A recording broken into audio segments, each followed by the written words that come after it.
అందరికీ నమస్కారం. ఈరోజు మనం బరస్తే బాదల్ 10వ తరగతి పాఠం ఈ పాఠం గురించి తెలుసుకుందాం. బరస్తే బాదల్ సుమిత్రానందన్ పంత్ అనే కవి యొక్క రచన. అయితే ఈ బరస్తే బాదల్ అనేది ఏ విధాలో ఉంది? కవిత. ఏ విధాలో ఉంది? కవిత అనే విధాలో ఉంది. అయితే కవిత అనే విధాలో ఉండడం జరిగింది. बरसते बादल అనేది विधा विशेष बरसते बादल कविता पाठ है। कविता भावनाओं को उदात्त बनाने के साथ साथ सौंदर्य बोध को भी सजाती संवारती है। प्रस्तुत कविता नाद ध्वनि के साथ गेय योग्य है।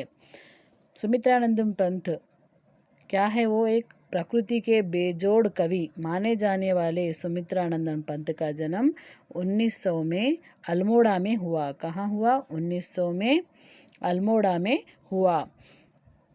साहित्य लेखन के लिए इन्हें साहित्य अकादमी, सोवियत रूस और ज्ञानपीठ पुरस्कार दिया गया।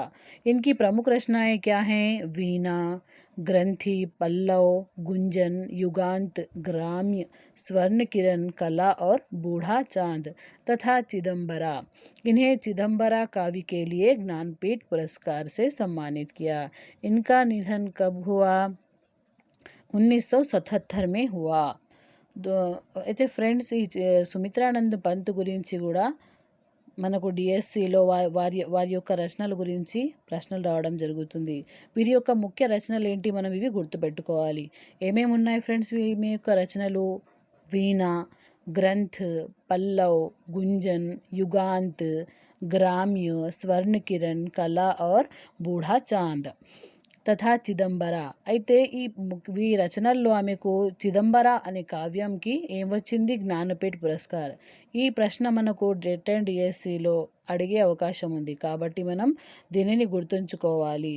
చిదంబర కావ్య కే లియే జ్ఞానపీఠ పురస్కార్ సమ్మానిత్ కియా గయా.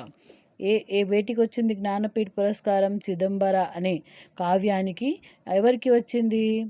చిదంబర అనే కావ్యం ఎవరిది?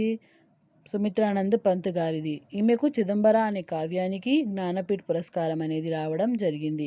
ఈమె ఏ సంవత్సరంలో ఈమె యొక్క ఆమె మరణించడం జరిగింది? 1977. అయితే ఈమె ఎక్కడ జన్మించింది అని కూడా అడిగే అవకాశం ఉంది, కాబట్టి మనం ఏ సంవత్సరంలో జన్మించింది? 1900 సంవత్సరంలో అల్మోడాలో జన్మించడం జరిగింది. Okay, thank you.